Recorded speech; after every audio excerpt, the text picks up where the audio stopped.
Welcome back to Escape to the Magic podcast. We're your hosts. I am Randy. I am Dack. And I am Ryan. Who? Yeah, that's right. I am back, fellas. Who's Ryan? Welcome back, buddy. The long extended break is now over, and I am back with you guys, and I'm excited to finally be back in Studio A. Man, I thought we had you on waivers for a while there. I didn't know what was going on. And nobody picked him up. Yeah. Well, I'm not very valuable on the open market right now.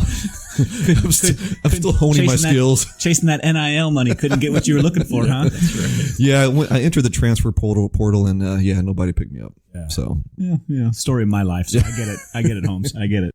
But good to be back.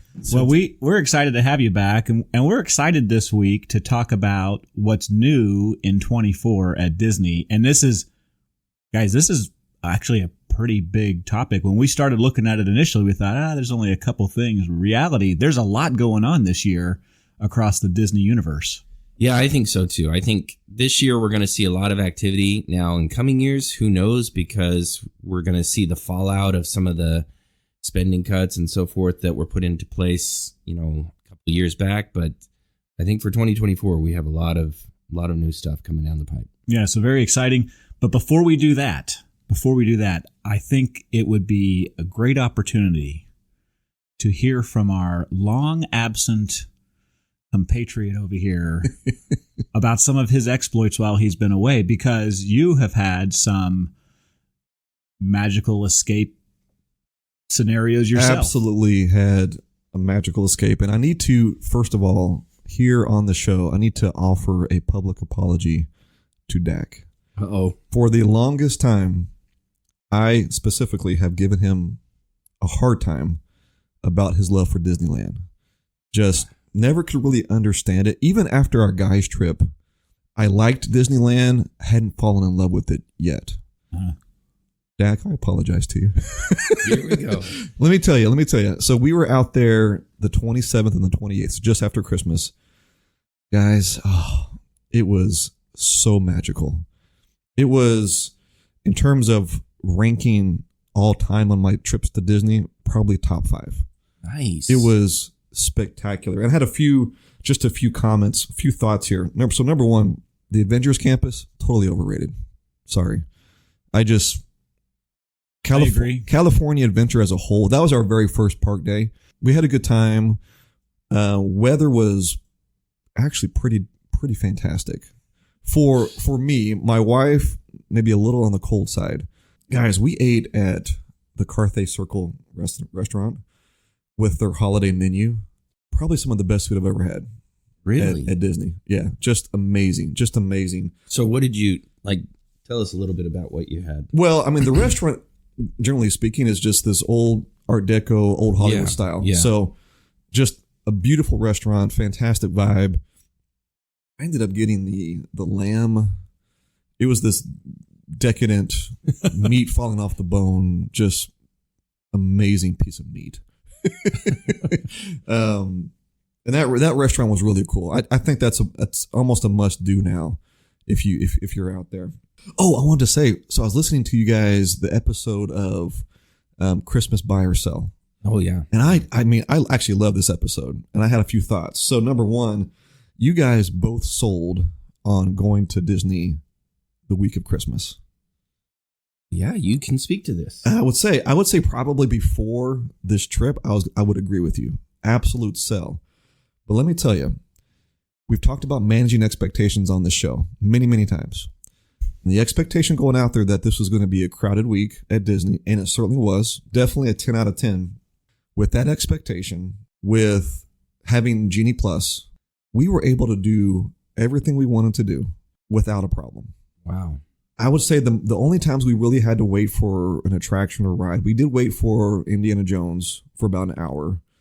And then we waited for the Haunted Mansion the first time we rode it. We actually had a lightning lane for it later in the day, but we did wait for it at first. And only because one of the elevators was down. Mm. So the line actually moved fairly okay. And then we got up to the front and the app was showing that it was down. Mm. And we're like, oh my gosh, we waited an hour and it's shut down. So we asked a cast member. She was like, no. One of the elevators has shut down. Otis, the elevator company, is on site. they shut the ride down, but everybody in the queue was going to be able to get on still. They just weren't letting anybody else into line. Mm-hmm. So she's like, I just thought this was really cool. And the cast member, she just was very upfront and forthcoming with, yeah, elevator's down. That's why it's showing down in the app. You know, Otis is here. When one elevator goes down, they have to fix it. They actually have to shut down both elevators to fix it. So we're just let everybody in the line get their ride in and then shut it down for a while. So, and it was up later in the day, so it wasn't like a huge shutdown. So we actually rode it twice that day. But guys, Genie Plus, it really does work better in California. It was amazing. Like I said, got to do everything we wanted to do. We paid for a couple lightning lanes. I think we paid for Radiator Springs Racers and one of the other ones over at Disneyland. But Rise? No, that's the one area of the park we actually did not. I wanted the Meliorune juice, so we got that. Yeah. We got that, and that was about it. Just once. Just once. Talking. He's disgusted that Ryan only got the drink one time. I know. Just the one time. But we were there with so it's just me, myself, my wife, and then my brother and his wife. It's just the four of us. So just kind of an adults trip. And really, the four of us really didn't have a whole lot of desire to do Rise or to do Millennium Falcon. So we went over there in the evening, and there was hardly anybody there. So we just kind of walked around, took in the sights and the sounds, and got some Meliorune juice. And you're looking at me, Randy, like... No, I just calculated. It's like, no desire to do... Because, this upcoming guys trip where we have more than 6 people coming, and I've been very nervous about this. Like, who's sitting out on Falcon? Yeah. Because it's not me. Yeah. Yeah, that's funny, man. I probably... We'll see. The guys trip might be a little different. So how was the, I have a couple of questions because you're like right in my wheelhouse. So how was the Monte Cristo? Fantastic. Yeah. And I'm actually upset that we had to share one last time. Yeah. Like you're like, no, these are too big. You can't finish. Dude, I finished that thing all by myself and a little bit of my wife's plate. Like it was just as I remember it. It was delicious. Oh, just great vibe, great food. Yeah. Loved it. Well, that's awesome, man. Yeah. It sounds like you had an amazing time. Yeah. So happy you got to do that. Yeah. And happy you've at least converted a little bit more to the West Coast. I like that. Now remind me again, when's the last time you really spent time in Disney World? Like how close are your visits here now? So the last time that I was at Disney World, probably I think it was June of 20. Yeah. 20, right? I think right after they reopened. That's what I thought. Yeah, and then no, I'm sorry, January of 21. Yeah, that's my so girls' trip. It's been a long time. It's been a while. So, yeah. Yeah. So everything you just said, I'm like, whatever. Yeah. No, guys. I mean, let's see how you feel. In a couple weeks. Don't get me wrong. Hey, we're gonna be there. So when this episode drops, we will be 1 week out. Yeah. From being there, and don't get me wrong, I am 100% excited for this trip. No, that's good. Oh yeah, I am too. I think so. We always give our little pro tips. My pro tip is just adult trips are awesome. Adult trips, it's different. It's just it's a different vibe. It's a different feel. With the right adults, of course. Yeah, for sure. But okay, so let's get into 2024. So there's some exciting things that are coming up. I think, one of the most exciting things. So let's maybe go Disney World, Disneyland, and then some of the other Disney products that are out there, and just kind of talk about some highlights. But biggest thing for Disney World right now. No more park reservations after January 9th. Yeah, that's amazing. It's about time. Yeah, it's way past time. I think the system.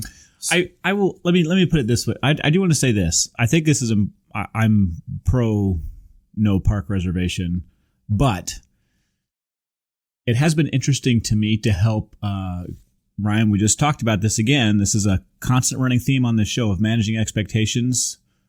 Park reservation availability has helped me manage those expectations really well. When the reservations are sold out, I really do know.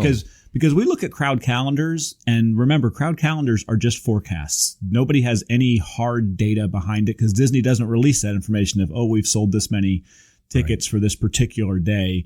So this does come with a little bit of a double-edged sword. We're going to go through a period of a little bit more unpredictability in terms of how many people are at the parks. Yeah, I agree. So along with no park reservations, of course, becomes all-day park hopping. Yeah. So that's another big one. Oh, my gosh. To me, No more waiting till after 2 p.m. If you want to be able to get in the virtual queue at a park that you've missed something, you'll be able to be there early enough to do it. You couldn't do that before because remember, the second virtual queue drops at 1 p.m. Right. You couldn't enter until 2. You had to be in the park to get it. This is a really, really big deal. I actually think all-day park hopping is a bigger deal than no park reservations. 100% agree with that. Yeah. So yeah, I'm a hard buy on being able to park hop. I think that that's just such a huge advantage to be able to bounce back and forth. That's actually one of the reasons why I love being over at Disneyland is because the parks are so close to each other. I love being able to kind of pick and choose and have that a la carte feel, being able to say, well, I'm done at Magic Kingdom. Now I want to hop over to Hollywood Studios. And just the freedom to do that at any point, not just after. Not after 2 p.m. Yeah. Exactly. It's a really, really big deal. Now, again, okay, same caveat about the park reservations. That's going to lead to even more unpredictability. And this is particularly true because what you see at Disney World more than you see at Disneyland, and this is just based on size alone, but you see a lot more of the big, large groups. You've got touring groups, you've got school groups, you've got groups from foreign countries. You see a lot more of those, which means that the more people around and the more people that have the freedom to move around, the less predictability you're gonna have. This is one of the things in the last couple of years, guys. I think that it's been very predictable when you're in the park. You know what to expect. You can look around and you can see, and you have a really good idea of what it's going to be like. This is especially true at Disney World. You would see that at Epcot more than I think the other places where after a certain period of the day, Epcot got really busy. In the morning, Epcot tended to not be busy at all. And so people would not book park reservations at Epcot. I don't ever remember Epcot selling out a single day on a park reservation. Maybe it happened, but I don't remember it. And but people would wait till the 2 p.m. park hopping time because they'd want to come over and, get their drink on around the World Showcase. Yeah, no, totally agree. And I'd say the same thing about Magic Kingdom, right? So what you're going to see is people from Animal Kingdom. And I guess this exists today, right? With hopping after 2 p.m. But I think you're right. I think you're just going to see an influx of this where people are mass moving to parks like Epcot, parks like Magic Kingdom, where, you have Happily Ever After going on. And so you're going to see this mass, exodus over to Magic Kingdom to be able to see those events or those shows. And you have already said that during our guys trip, you will be one of those mass exiting every night to the Magic Kingdom. Oh yeah, for sure. Watch the fireworks. I did this the last time we were there as a family. Is I just told my girls, like, hey, look, I'm going to see Happily Ever After every single night of the 3 nights that we're going to be here. I didn't want to miss it. That is my absolute number one must-do item when I go to Disney World is to see Happily Ever After. And it's well worth it. Well worth it. Yeah. Okay. So next item on our new for 2024 is the Disney dining plan is back. They actually also just came out with free dining from July 1st through September 30th. It's tied to being a Disney Plus member, which I don't know anybody that goes to Disney that doesn't have Disney Plus or Hulu or whatever. But anyways, that's just for people staying at the resorts, right? Yeah, staying at the resorts. I think the details of the deal is like 4 days or 4 nights at a hotel and 4 park tickets. So it's not just Disney Plus. You also have to stay on site for at least 4 nights. But the big news is actually just Disney dining in and of itself. We've done it a few times.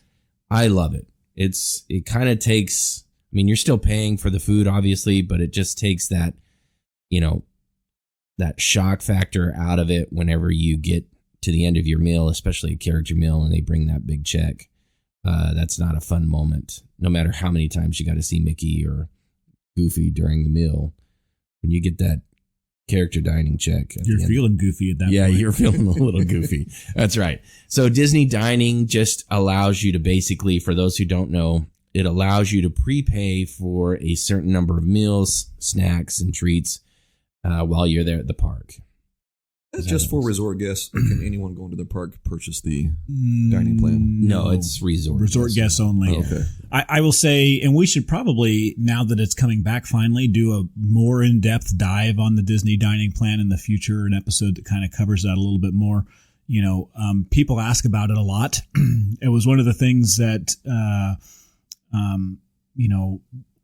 I've heard a lot of questions from people. Is it coming back? When's it coming back? There's a buzz and an excitement around it. The one thing I will say is this has a lot to do with you need to manage your expectations in advance on how that's going to work and what it's going to look like and what makes the most sense for your family. There are enough conditions and stipulations on how it works that I actually was not sad to see it go because it created a lot less confusion in the food lines. While we were at the parks over these last couple of years, it can be really interesting. So I'm curious to see how it's going to go. I'm curious to see if they'll be able to integrate it into the mobile ordering apps. That was not something that was there before, and that was part of what led to long lines and confusion. That would make it too. easier. Yeah, it sure would. So true to Disney form, another Disney program that takes some sort of mathematical doctorate degree to be able to figure out, hey, how does this work? When can I use it? What does it qualify for? You get this many entrees. You get this many snacks. You get this many drinks. But a drink could be a snack, but a snack could be a drink. But an entree we already had this argument during our Disney Food World draft. That's right. Yeah, that's right. And so it's interesting. For some families, it works really, really well. Financially, it makes a lot of sense. But we'll need to. I think we should do a deeper dive on that. Yeah, I'll do that. I'll jump into the mathematics of it and the financials of it, and kind of do a cost comparison of like, hey, if you got the Disney plan, if you didn't, how that would look. So great idea. I think we'll jump into that. All right, just a couple of ride updates for 2024. Some things that are a little bit exciting. So Star Tours coming out with a new mission featuring Ahsoka. So I think Disney's buying into that Ahsoka series that's coming up. New mission, same throw up. That's right.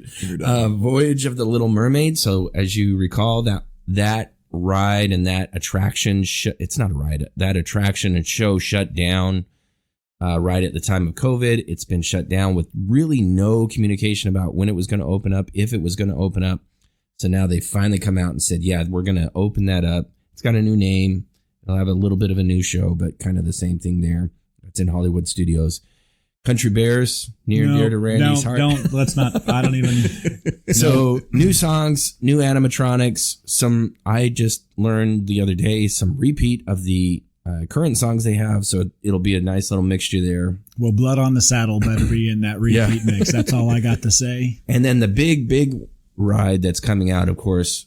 No firm date, but Tiana's Bayou Adventure scheduled to open sometime in 2024 at the Magic Kingdom. This is obviously the ride that replaces Splash Mountain. So, and with Tiana's Bayou Adventure, actually, it is more than just the ride. There's an area over there, and there will in fact be a restaurant as well too. I don't know if the restaurant will make opening in time. That sometimes the restaurants are a lot more dicey and difficult to get to. Let me just put it this way, having been there a few times recently, and you guys will see in a couple of weeks, my opinion, it'll be a stretch to open this year. Yeah. Having watched how long it took them to get Journey of Water going and how much other construction still going on at Epcot. I know that the plan was 2024. Let's see. But I'm hopeful. I'm optimistic. Yeah, one thing I heard never mind. That was a lie. I'm not optimistic. I'm not optimistic. So one thing I heard that I think would be phenomenal.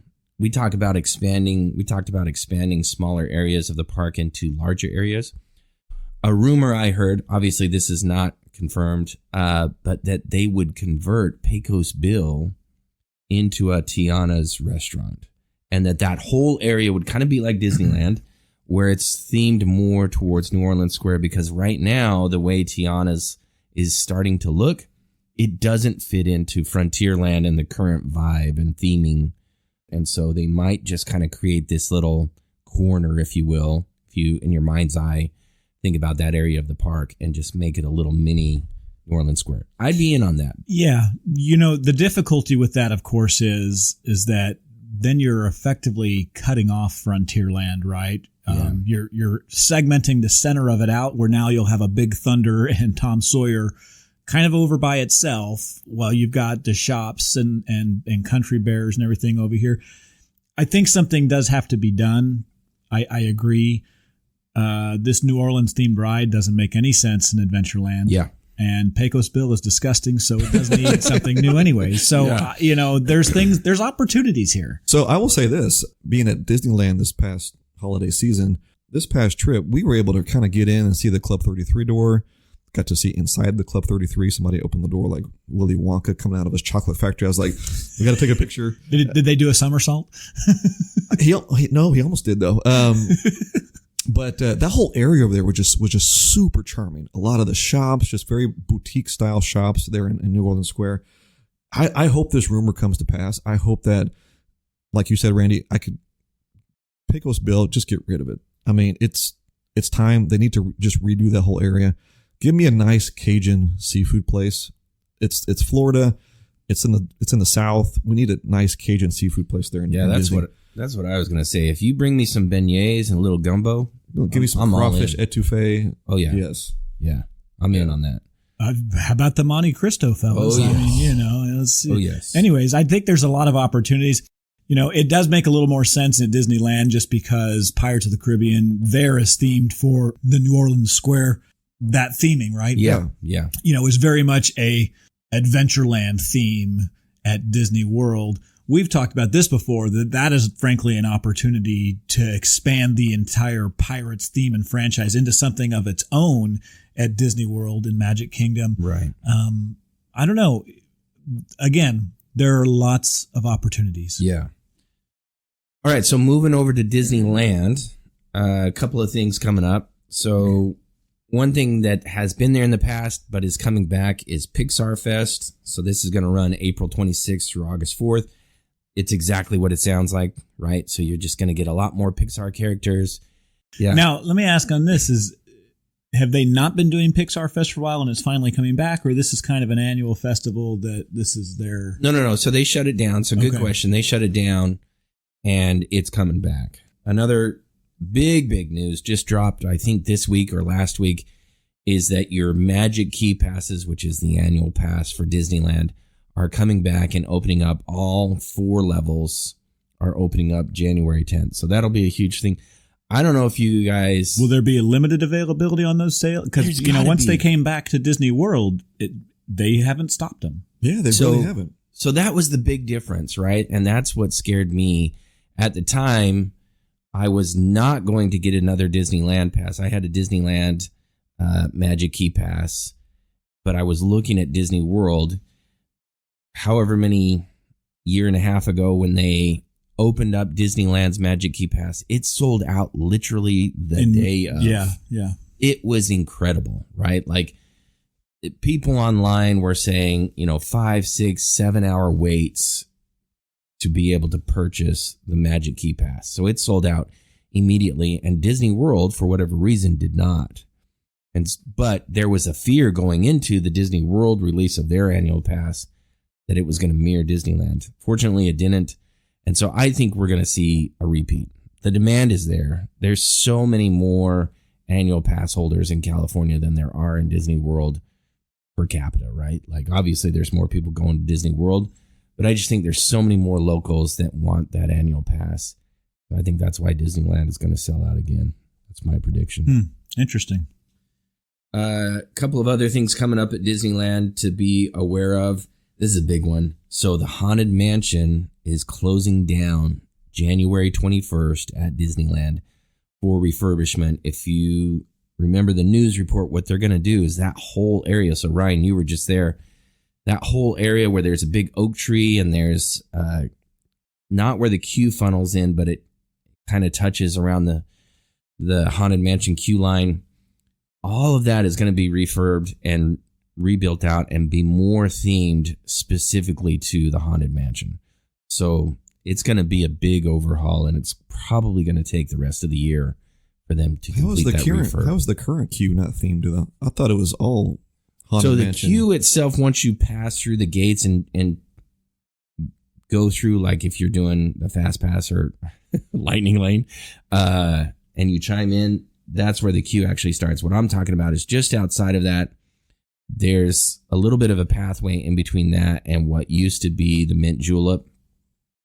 And it was just this kind of sitting area that was brick walls and a big oak tree there. They're gonna refurb all of that. I think I remember what you were talking about. Yeah.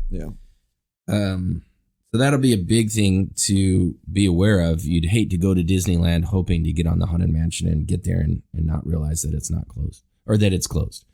Another big thing that's coming back to Disneyland is Fantasmic. So if you remember, what was it, midsummer, I think, or late summer, they had a huge fire with Maleficent. Maleficent doesn't do well with fires. She got on fire at Disney World a few years back as well during during the fantasy parade. Well, and I'll tell you what, the last time I was there, she's not breathing fire anymore. And I think that's the reason why. I think they basically said, okay, can't do it. And I'm like, well, then what's the point? Yeah. What's the point? That doesn't seem like it'd be too hard of a thing to fix. Not at all. Of course, my other thought has always been the dragon's been breathing orange fire, supposed to be breathing green fire anyhow. So until they can get her to breathe green fire, what's the point either? We need 100% accuracy with that. They can do better. Come on, Imagineers. So Fantasmic is back, Disneyland. That's a fun show. That's a fun show at Disneyland. It's it's very different than the atmosphere at Disney World. You're actually sitting on the banks of the river there. Whereas Disney World is a whole pavilion that's all set up for it. Anyways, still a great show. It's coming back. Well, and let's, if I remember correctly, sitting is a very loose term. You're not supposed to be sitting, right? You're supposed to be standing. Having just seen Fantasmic at Hollywood Studios for the first time ever in my last trip. Yeah. Hadn't done it. It was a great experience, by the way. It was a great experience, and I particularly enjoyed the fact that we were sitting in a real amphitheater and everyone could see. Yeah. Yeah, I think that's where Disneyland is a little lacking is just, the space park was built, 90 years ago. Is that right? 80 years ago? Anyways, 50s to 2023, 70 years ago. You're the finance guy. Yeah. It was built a while ago, and they didn't have the foresight, obviously, to have some of this, and now they just don't have the space. So you're kind of cramped in some of these locations for some of these shows. But anyway, and then the other thing that's new to Disneyland for 2024 is their Run Disney event. So this was done in the past, and now it's coming back. I think there's a lot of excitement about running. And I saw some of the courses. I know we've all done Run Disney with our wives before. What's different at Disneyland is you're actually out on the streets, right?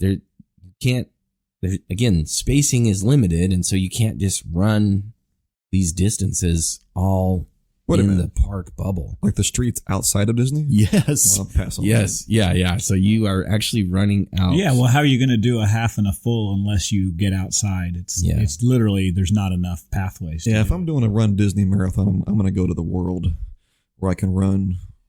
You say that, but you do forget too. Last time, I mean, the weather elements are a big factor in those running. And there's a lot of and I would definitely rather run in California. That's than true. in Florida. And there is actually a lot of running outside of Disney World for those. And you're going to do at Disney World. You absolutely will. You're literally going to be running on main highways as part of the marathon at Disney World, true. right? That's because true. you're going to run between Epcot and into and through Magic Kingdom. So I guess I've never done more than a 10K there. So nor will I ever. All right, so that was the big news. There's a couple of outliers, I think. I hate to even bring this one up, but the Communicore Plaza. No, this is a big deal. Don't hate to bring that up. Well, I just mean for it to actually drop in 2024. No. I'm a little. I think they're going to get there finally.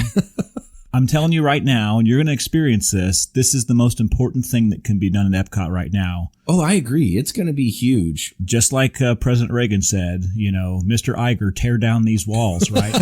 I am so sick of the construction walls there and how difficult it makes it to get around in, from the non-World Showcase part of Epcot. It's got to come down.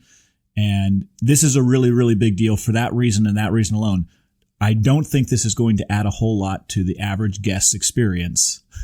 The Communicorp Plaza itself. It's going to be great for the festivals. Right. It's going to have a lot of extra exhibit space. I don't know what else is beyond that, but the most important thing to me is get those stupid construction walls down. We've got to open the park back up. Okay, so that's it for the U.S. parks. No. Did you mention The Little Mermaid? Yeah. Oh, you did? Yeah. I'm glad you brought that up, Randy, because I wanted to go back for a second. I'm actually glad that they're reimagining the Little Mermaid show. That whole side, to me, of Hollywood Studios has been absolute barren since that show stopped. The Star Wars launch bay there, the Disney Junior, which is fine if you have little kids. But for me, it's an afterthought. I just walk right past it until I get to Walt Disney Presents. So I'm glad that they're bringing this show back and it's being reimagined to something more spectacular. Yeah, my thing is, and there's various parts in most of the parks where I get very disappointed and I look at wasted space, right? This has been a space it's been an absolute waste for years now because nothing's going on, nothing's happening in it. And I can't stand that. It's the same issue in Tomorrowland at the Magic Kingdom, right? Once Lilo and Stitch was gone, you're like, why are we not using this space for something? Like, that's prime real estate right there. Put a merchandise shop in there for crying out loud, like we did back in Storybook Circus, in the tent, even if it's not that big of a deal, but let's not just have buildings sitting there collecting dust doing nothing. Let's do something with it. And, it's easy for us to say that, obviously. On the outside, when you're running a company, it's a lot harder to kind of figure some of those things out. But, man, when you look at the issues with park crowding, when you look at the lack of options sometimes on this thing or that thing, and then you see this whole empty space sitting there, it's really hard. And again, Tomorrowland is a great example of this because there's a lot of areas in Tomorrowland where you're just like, wow, we are not. If this is what the world of tomorrow looks like, we're going to be in trouble, right? Think about Tomorrowland Terrace, okay? You've got this whole big, huge dining area that we only use at nighttime for a dessert party or a special event for somebody else. It has driven me nuts for a year. But to me, it's just a shortcut to tomorrow. Yeah. It's a shortcut because some people are like, oh, I don't want to go in there. It looks like it's something important. No, it's just a waste of space. Yeah. Yeah. That's a great point. Okay, we good to move on outside the U.S.? Good? Yeah. Yeah, let's do it. Okay, so Tokyo, I want to get the official name on this, unless one of you guys have it. It is the... Fantasy Springs. There you go. Yeah, Fantasy Springs. Springs at Tokyo Disney Sea. If you're not super familiar, Tokyo Disney Sea is one of the theme parks in Tokyo, Japan. There's two. There's Tokyo Disneyland and then Tokyo Disney Sea, similar to the arrangement you have with Disneyland and California Adventure, effectively, right? It's part of the resort area. Fantasy Springs is the newest land coming to that particular park. And one of the things that will be unique to it, in fact, is the Fantasy Springs Hotel that will be built in the land itself. So that you'll have a hotel integrated into the park itself. Again, I picture this like California Adventure. So the Grand Californian is effectively part of California Adventure Park. You've got your own private entrance there. It sounds really cool. The concept art looks amazing. It really does. Rapunzel's Forest is going to be part of this. Peter Pan's Neverland, the Frozen Kingdom. Disney Sea, guys, is really high on my list of next parks to go to. Yeah, I was going to say that as well. So my brother-in-law, he spent some time in Japan, knows the language. I think we've talked about as a family grabbing him and, going over there because he would be great to have as a tour guide to help us with the rest of Tokyo, and just being able to move around and enjoy that city. But Tokyo Disneyland, definitely on the bucket list. Yeah, for me. And don't forget Disney Sea, SEA pop quiz, Ryan. Why is it called that? Because SEA is an acronym Yes. for something. That is correct. And you weren't here for that episode, which is why I'm giving you flack. But I'm just reminding our listeners, this is the Society of Explorers and Adventurers. Right. Of which we see mixed throughout the various parks. Most prominently, you'll see it, I think, of course, at the Jungle Cruise, the Jungle Navigation Company, and Skipper Canteen and Magic Kingdom. But that's why I'm excited. I'm like, wow, here's an underused IP that they decided to just pop up a whole theme park around. Sorry to put you on the spot. No. And what's interesting too, that's what you get for not showing up.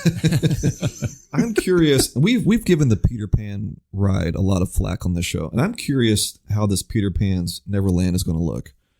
Because they've actually taken this and just, hey, we're just going to double down on Peter Pan. The whole pirate ship's there. Yeah, like this. According to the concept art. It looks pretty cool. So, okay, so moving on to Disney Cruise Line, just a couple of updates there. Big one is that they emphasize hope, to have the new ship, the Disney Treasure. So the Wish came out this past year. They hope to have the Treasure, which would be their newest boat, coming out in December of 2024. Another big Disney Cruise Line announcement is the new island. So Lookout Cay is going to be Disney's second island. I'm super excited about both of these. I don't know if you've heard much about the Treasure, but one of the big things... Spectacular. Yeah, it's supposed to be spectacular as far as technology. But one of the things that I'm most excited about is they have a Haunted Mansion lounge. So one of the lounges there in the ship is all Haunted Mansion themed. It's going to be amazing. Absolutely spectacular. You know, we talked in the pre-show a little bit about whether or not we think it really will happen. I really think it will. You're hopefully optimistic? December 21st, actually, they have a date. It's not like, hey, we hope this is going to happen. They've already sold it for December 21st for its very first voyage. You know, it's supposed to take a 7-night Eastern Caribbean cruise out of Port Canaveral. I'm guessing then, yeah, it's going to happen. They're selling. If you're selling tickets, there's a really good chance it's going to do that. Its whole first season will just be 7-night itineraries to the Eastern and Western Caribbean from Port Canaveral. So if you want to hitch a ride on that boat, you're going to have to head out to Florida. But it's really, you know, I have not done a Disney cruise. Dack, you've done multiples of them. I really, really want to go on one, even though I'm not a, big cruise guy in the first place. Yeah, I mean, I'm 50-50 on the cruises, just cruising in general. My girls and my wife, they absolutely love the cruises, and so that's why we go. Because they're a Disney cruise, that's why I go. So I probably would be less likely to be agreeable on a non-Disney cruise. But all that being said, some of the things they're doing on the Wish, on the Treasure, that they're integrating into these ships is just absolutely phenomenal. I mean, they're kids clubs right now. So it's funny, when you first get on a cruise ship, a Disney cruise ship, the first day, all you're doing is just touring all the different exciting things about the ship. Well, one of the most exciting things about the ship is the kids clubs. And I'm telling you guys, they are so interactive. Half the adults that are doing the tour are kind of looking at each other like, dude, I could spend all day here. Like, yeah, forget my kids being able to play in the kids clubs. Let me go play in the kids clubs. They're pretty phenomenal. And so I can only imagine that on the Wish and the Treasure, they're just that much better. Yeah. Yeah, I agree. It looks absolutely spectacular. So that's all I had as far as new for 2024. There's a few other. One more. I got one more. And this one just caught my eye very recently. But in our last episode, we spent some time talking about the Disney Vacation Club and some of the perks that go with that. You know, one that we didn't spend much time talking about is that at Epcot, there is actually a dedicated Disney Vacation Club member lounge. If you've ever wondered what's going on in those pyramids, the top of it actually is the DVC lounge. It's a free lounge to members when space is available. Members in there are able to relax. There's some very comfortable chairs. It's recently been refurbished. Free drinks, soft drinks, free snacks.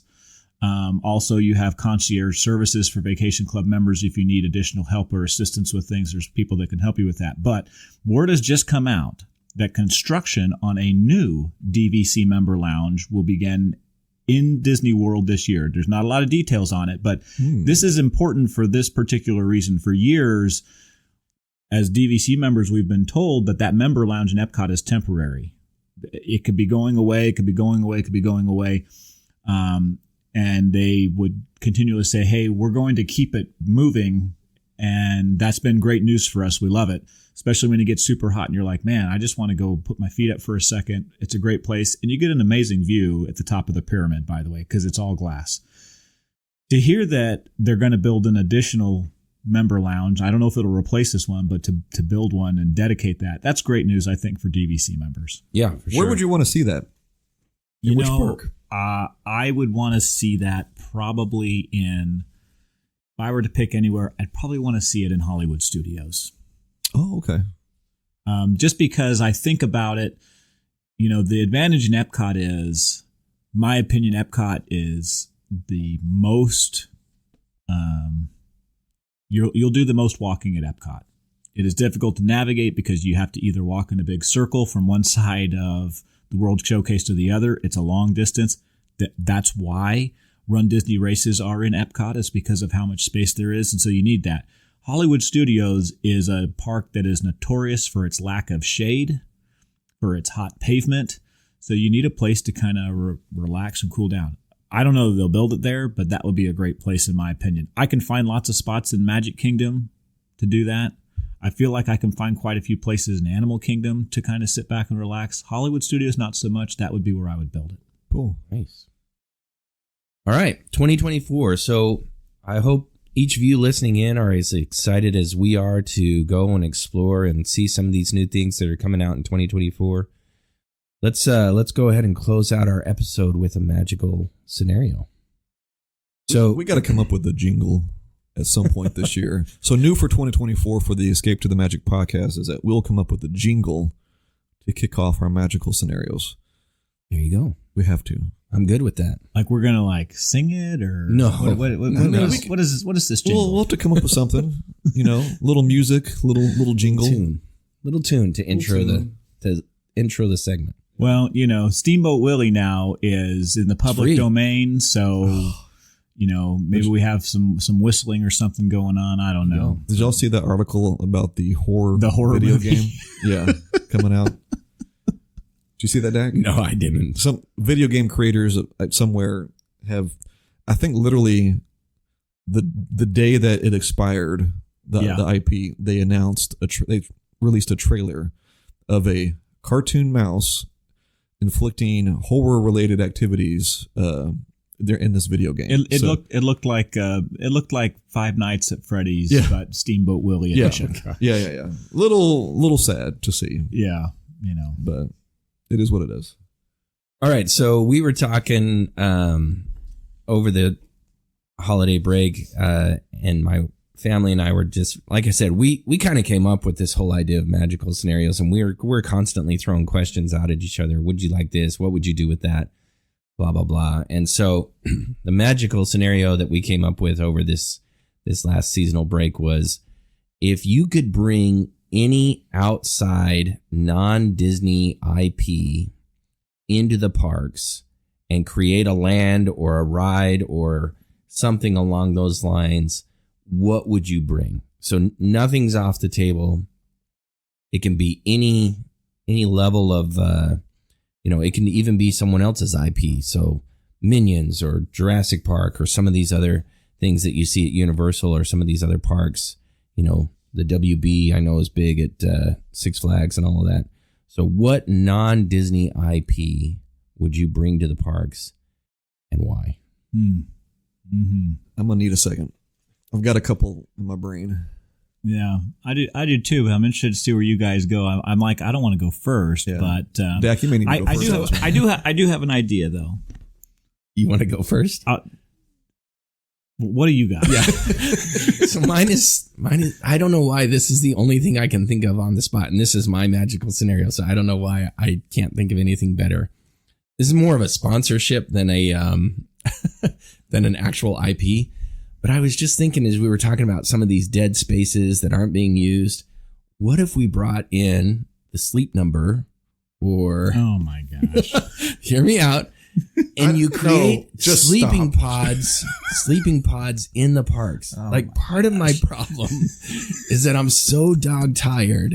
It would be nice to take a nice AC break, maybe catch a nap, and Yeah, you know they have these places all over there called hotels. yeah, no, Real close right. for But that- it takes for you that an purpose. hour to like get out of the park. You have Get in your sabotaged car. your own magical scenario. All right. What IP from other parks can you bring over? Let's talk about sleep beds. Listen, there is nothing better than a midday break, and so I'm all in on my sleep. I have lots of number. places to sleep. I've got the Hall of Presidents. I've got the Carousel of Progress. I got a Spaceship Earth. Right. I've talked extensively about my nap places, but okay, that's fine. All right, you guys poo on my Let sleep. me be a little more serious. So as I was thinking about this, I thought about the IPs that already exist at other theme parks, and I didn't want to really go there so much, right? Like I was like, I don't want Transformers. Nah, I don't want to do Jurassic Park. Like Universal's got a lot of those things already pretty well covered and cornered. And then I thought about a bunch of other ones that were all kind of space themed. Like, boy, wouldn't it be interesting? Like if we brought like the world of Dune, like if you brought Arrakis to Disney, but I'm like, but Galaxy's Edge, we've already got these sorts of things. And I thought, oh, Star Trek, that would be kind of cool. I was like, but we don't need another star themed thing. And so I thought about, what if we brought Middle Earth? Dude, no. I was just thinking that. You know, it's interesting. It's absolutely enormous. We don't really have anything that has such a diversity of types of characters and stuff, from big people to small people to tree people to, you know, wizards, and you put it all together, you know, orcs and goblins and dwarves and elves and humans. And, you know, I think there's a lot of opportunity there. What do the rides look like? I don't know, but the food could be pretty good. And restaurant number one should probably be the Prancing Pony. Oh, I think that would rival all of the Harry Potter stuff over at Exactly. Universal. Like that would be a good this for that sort of. So that's a great one. That's that really is a good one. fantastic. I think you could have an attraction where your mission is to take the ring to Mordor. Yep. Into some sort of, you know, choose your own adventure attraction, maybe. I don't know, or maybe even like that's just I love that idea. It would fit really well, even like, you know, I'm thinking you could even take the Indiana Jones adventure and you could replicate it and make Yes. it a Lord of the Rings, Middle Earth themed sort of thing. And you could do it really well with the ring. But, you know, just think about all the different places. You've got the Shire. You've got, you know, Rohan, the land of the horse people. You've got Gondor with these gigantic places. And think about like what a castle could look like. I mean, I think almost to a certain extent, you could almost even have your own entire theme park dedicated to you would that. have to. It doesn't super fit well with Disney. I get it. But I think it would, you know, just like Marvel has, just like Star Wars has, it would bring in that extra layer of, or group of fans that are really dedicated to that IP. Yeah. And like engulf them in the Disney universe. Don't forget, right? Jeff Bezos spent like $2 billion just to develop a TV series, right? It wasn't purchasing all of the IP. Like he was like, I don't care what it costs. I want to make these shows for Amazon Prime. And I do think that there's opportunities and, you know, to be had. But I don't know. Did I steal your thing, Ryan? No. I was debating between that one and that. I mean, that was a great one. I still like the idea of, just because I am a Harry Potter fan, I think, and if you've been to Universal, you've been to Harry Potter World, I would say this. I think they could have done it a little better. It's very, very crowded at certain times. I think you could bring Harry Potter over to Disney, just make an entire land out of it. Lots of restaurants, a show or two. The Hagrid ride is phenomenal. one of my favorite rides Yeah. anywhere. Definitely. It's just an amazing ride. And I think the way Disney does things, I think they can make it a little bit, I don't want to say better, but maybe expand on the Harry Potter idea, on the Harry Potter universe, more so than what Universal has done. But and you know what? If I could jump on that for just a second, here is where Universal excels is they excel at the thrill attraction. yes, And they excel at the environmental theming around it. But those queues are painful because there's nothing to do but stand in line. And some of them look really good, and the Hagrid ride is a great example of that. But it is the line where you're like, I don't think this line's ever going to end and we're going to get on this ride. I mean, you 2 hours later and you're just like, oh, wow, we're going to turn another corner. Yep. How much further could this possibly go? But you know what Disney would do with that? They would have a pre-show be part of it. They would have interactive things where you could play a game like you do at Space Mountain. There would be other stuff to do, and that is where the Imagineers take it beyond that. Yep. It's not just about standing in a line. It was once upon a time, and we've realized that we've got to do more than that. I agree. Yeah, I agree. that great magical scenario. I got it. Sleep number bed. You're going to put them in the Galactic Cruiser. It's shut down anyways. There's beds there ready to go. Dude, you're trying to save this idea. So you're telling me that you're in Magic Kingdom and you want a nap. You're gonna stroll over to the Galactic Star Cruiser. No. Stitch's Great Escape. It's big open space right there. I set us up for this one basically when I was like, we got to do something with these spaces, and Dack's like, yeah, fill them with beds. Yeah. Take a great nap. All right. That's it, fellas. I just wanted to leave on a laugh. Great show today. Great show. Ryan, good to have you back. Thanks, man. Thanks. Good to be back. Check us out on all of our social media channels, Instagram, Facebook. We still do TikTok? We do. Oh, do we? Okay. Yeah, I don't get on TikTok. But check us out, Escape to the Magic podcast on all three of those platforms. Next week, coming to you from, are we? Not No. next week. 2 weeks. 2 weeks. Yeah. Tease it out there. I can't do the No, math. you're right. Next week, Next week. we will be coming Next from... week, we're coming to you from Disney World. Yeah, you are right. Are we gonna tease that? Like, we're gonna try So- to record at Disney. We're going to record in the parks. Yes. Can't promise how long it's going to be because Randy's got to get to a ride. But we are recording from the parks. It's going to be awesome. Stay tuned. Wednesdays, Escape to the Magic. Awesome. Bye, guys.